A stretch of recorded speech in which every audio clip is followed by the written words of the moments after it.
6.25 gram sodium ক্লোরাইডকে জলে দ্রবীভূত করে দ্রবণের আয়তন সঠিকভাবে 125 সেন্টিমিটার কিউব করা হলে দ্রবণের শতকরা মাত্রা নির্ণয় করো।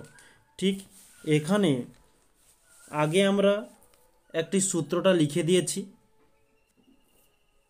এই যে দ্রবণের শতকরা মাত্রা সমান সোডিয়াম ক্লোরাইডের ভর ইন্টু 100 ভাজিত দ্রবণের আয়তন। এই সূত্রটা কোথা থেকে এসেছে, যে দ্রবণ সমান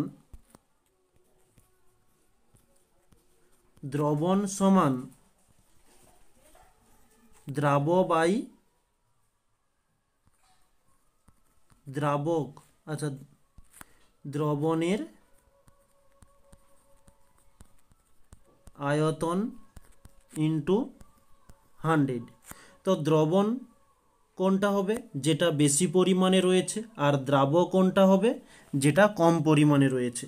তাহলে দ্রাব দেখো এখানে 6.25 গ্রাম রয়েছে, আর এদিকে হচ্ছে 125 সেন্টিমিটার কিউব রয়েছে। আচ্ছা 125 সেন্টিমিটার কিউব বলে দেই, 125 সেন্টিমিটার কিউব সমান আমরা 125 ml বলতে পারি। কেন, কারণ 1 সেন্টিমিটার কিউব সমান 1 ml, তাই আমরা 125 সেন্টিমিটার কিউব সমান 125 ml করতে পারি।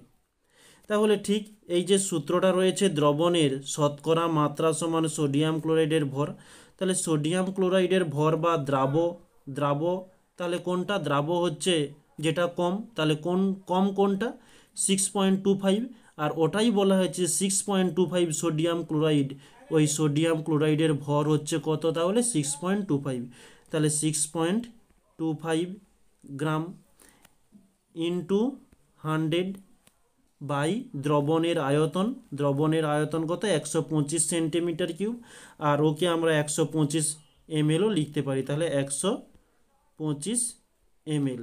ওকে, তাহলে এখন আমরা কাটাকাটি করব।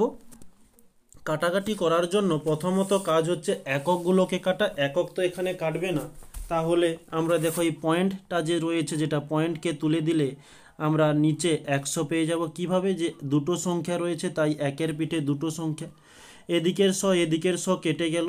একে যদি আমরা কাটাকাটি করি, 5 দিয়ে দিই, 5 একে 5, 5 4 20, 5 3 আচ্ছা 25 থাকবে, তাহলে 5 5 25 হবে, 5 5 25। একে যদি দেই, 5 2 10, 5 5 25, আচ্ছা 25 100। আচ্ছা এখানে আমরা ছোট্ট একটা মিস্টেক করে গেলাম, যেটা 1 মিনিট একটু রাফ করে দিই, সাধারণ একটা ভুল হয়ে গিয়েছে, যে 5 দিয়ে দিলে 5 একে 5, আর হচ্ছে 1 থাকছে, তাহলে 12 হচ্ছে, 5 দুগুণে 10, 2 থাকছে, 5 5 25। আচ্ছা একে যদি আবার 5 দিয়ে দিই, 5 5 125 সরাসরি চলে যাচ্ছে, তাহলে আমাদের অ্যান্সার আসবে কি 5, আর এটি হচ্ছে পার্সেন্টেজে অ্যান্সার আসবে। ওকে, আর তাহলে এককটা কি হবে, গ্রাম পার ml। ওকে, এটি হচ্ছে আমাদের অ্যান্সার।